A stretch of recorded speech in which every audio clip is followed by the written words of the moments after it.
एक ऐसा स्कैम जिसने पूरे देश को हिलाकर रख दिया, और एक नाम हर्षद मेहता, जिसे आज भी लोग बिग बुल के नाम से जानते हैं। ये कहानी है सपनों, ग्रीड और एक ऐसे सिस्टम की जो कमजोरियों से भरा हुआ था। हर्षद मेहता ने स्टॉक मार्केट में ऐसा गेम खेला जो आज भी लोगों को हैरान कर देता है। आखिर उन्होंने ये स्कैम कैसे किया? कैसे एक सेल्समैन देश का सबसे बड़ा फाइनेंशियल आइकॉन बन गया, और फिर कैसे उनकी कहानी डाउनफॉल की ओर मुड़ गई? चलिए जानते हैं इस कहानी की पूरी सच्चाई। हर्षद मेहता का जन्म 29 जुलाई 1954 को गुजरात में हुआ। उनकी फैमिली एक सिंपल मध्यम वर्गीय परिवार थी। उनकी पढ़ाई शुरू में ठीक ठाक रही, लेकिन एम्बिशन शुरू से बड़ा था। 1970 के दशक में हर्षद ने बॉम्बे, अब मुंबई का रुख किया और छोटे मोटे जॉब्स करने लगे। एक सेल्समैन के रूप में उन्होंने कई काम किए, लेकिन उनकी असली दिलचस्पी स्टॉक मार्केट में थी।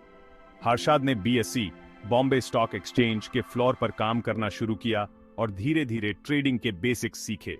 उनकी रिस्क टेकिंग कैपेसिटी और शार्प माइंड ने उन्हें एक अलग आइडेंटिटी दी।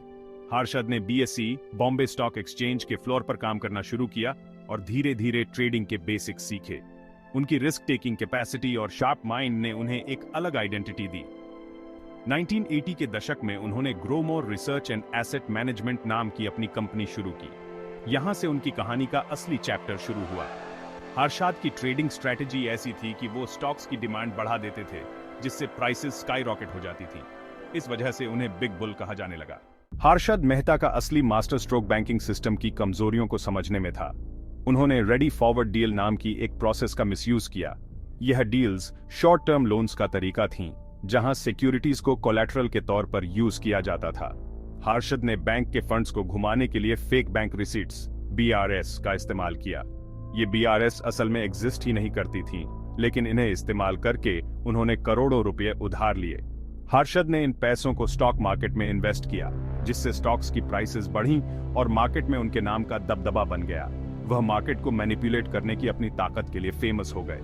उनके पास इतना पैसा था कि उन्होंने एक लग्जरी लाइफस्टाइल जीना शुरू कर दिया। उनका sea facing penthouse, 15 luxury cars जिनमें लेक्सस भी शामिल थी, और हाई प्रोफाइल पार्टीज मीडिया की हेडलाइंस बनने लगी। लेकिन हर चमकती चीज सोना नहीं होती। हर्षद का स्कैम 1992 में अपनी चरम सीमा पर पहुंच चुका था। उन्होंने करीब 4000 करोड़ रुपए का घोटाला किया था, जो उस समय अनइमेजिनेबल था।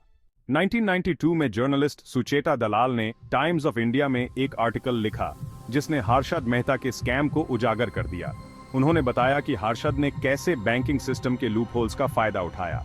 जैसे ही यह खबर बाहर आई, पूरा फाइनेंशियल सिस्टम हर्षद के खिलाफ हो गया। SEBI, securities and exchange board of India, CBI और इनकम टैक्स डिपार्टमेंट ने उनके खिलाफ जांच शुरू कर दी।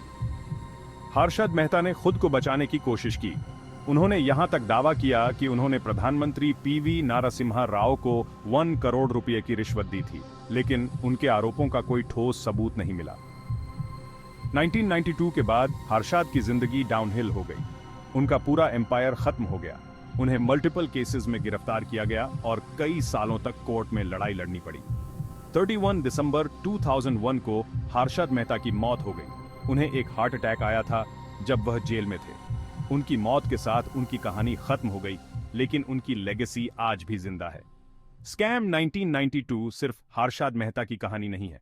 ये कहानी है ग्रीड, एम्बिशन और एक ऐसे सिस्टम की जिसे सुधार की जरूरत थी। हर्षद मेहता ने दिखाया कि कैसे एक आदमी सिस्टम को एक्सप्लॉइट कर सकता है, लेकिन यह भी साबित हुआ कि ट्रूथ और जस्टिस आखिर में जीतते हैं। यह कहानी हमें यह सिखाती है कि सक्सेस का रास्ता एथिक्स और ऑनेस्टी से होकर जाता है, न कि शॉर्टकट से।